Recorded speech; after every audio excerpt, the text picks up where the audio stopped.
Praise the lord, హల్లెలూయా. ప్రభువైన యేసుక్రీస్తు నామములో మా క్రీస్తు కిరణాలు మినిస్ట్రీస్ తరపున మీ అందరికీ నా హృదయపూర్వకమైన వందనాలు. ఈరోజు దేవుడు మనకు అనుగ్రహించినటువంటి దైవ సందేశం, ఒక మనిషి తన జీవితంలో సరియైన మార్గంలో నడిచినప్పుడు ఎప్పుడూ కూడా త్రొట్టిల్లడు, ఎప్పుడూ కూడా తన మార్గం తప్పిపోదు.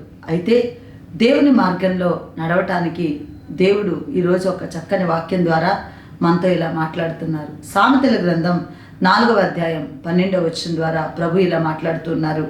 నీవు నడిచినప్పుడు నీ అడుగు ఇరుకున పడదు, నీవు పరిగెత్తినప్పుడు నీ పాదము త్రొట్టెల్లదు. హల్లెలూయా.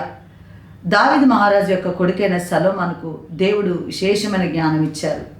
ఆ జ్ఞానం చొప్పున అతను రాసినటువంటి సామెతల గ్రంథంలో నిజంగా జ్ఞానం కలిగినటువంటి వ్యక్తి నడిస్తే గనక అతని నడకలో జయం ఉంటుంది.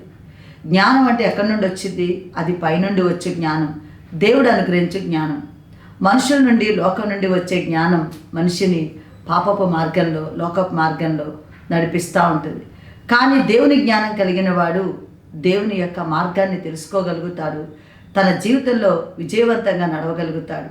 కనుక ఇక్కడ నీ దేవుడు చెప్తున్నాడు, జ్ఞానం సంపాదించినప్పుడు నీ మార్గం సురక్షితంగా ఉంటుంది.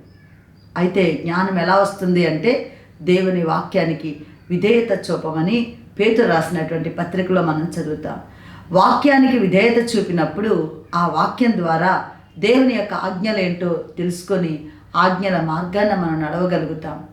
ఈనాటి యువతరానికి దేవుని యొక్క వాక్యం సామెతల గ్రంథం ద్వారా ఎన్నెన్నో విషయాలు జ్ఞానాన్ని నేర్పిస్తూ ఉంటాయి. కనుక మరి దేవుని నుంచి అంత గొప్ప జ్ఞానం కలిగిన సొలొమోను సైతము తనలో ఉన్న ఒకే ఒక బలహీనత వల్ల అతను అన్నీ కోల్పోయాడు. కనుక సొలొమోను జ్ఞానం కాదు కానీ దేవుడిచ్చు జ్ఞానం. యాకోబు రాస్తాడు ఏంటంటే, పైనుండి వచ్చే జ్ఞానం అట మనకి పవిత్రమైనది, సులభంగా లోబడిపోద్ది అని.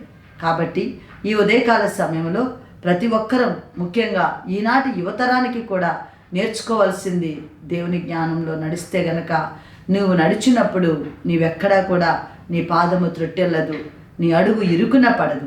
అంటే దేవుడు నడిపే మార్గం విజయవంతంగా ఉంటుంది. దావీదు రాస్తాడు కదా, దుష్టుల ఆలోచన చొప్పున నడవక, పాపుల మార్గంన నిలవక, అపహాసకులు కూర్చుండు చోటన కూర్చోకుండా దేవుని వాక్యాన్ని దివారాత్రము ధ్యానిస్తే వారు ధన్యులు, వాళ్ళు చేసేది సఫలమవుతుంది అని. కాబట్టి దేవుని జ్ఞానం నిన్ను యోసేపు వలె నడిపిస్తుంది.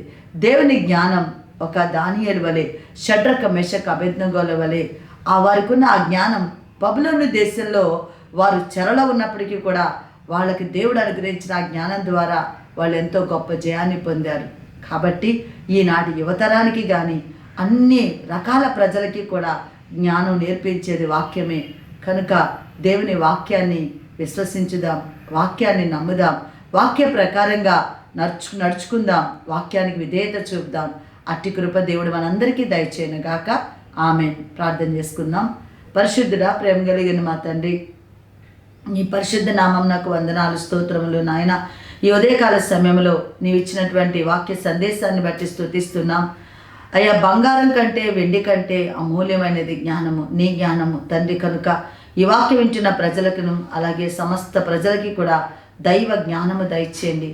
నీ వాక్యము, నీ యొక్క జ్ఞానము మమ్మల్ని నీ వెలుగులోకి నడిపిస్తుంది. కనుక జ్ఞానము నీ వాక్యము వల్లనే ప్రతి ఒక్కరికి వాక్యమును వినుబుద్ధి పుట్టించండి, వాక్యమును చదువు బుద్ధి పుట్టించండి. ప్రతి ఒక్కరు విశ్వసించులాగున కృప దయచేయండి. మా భారతదేశం అంతటి మీద నీ కృపను కుమ్మరించి, యేసు రక్తం ప్రోక్షించి మీ రక్షణ దయచేయండి తండ్రి.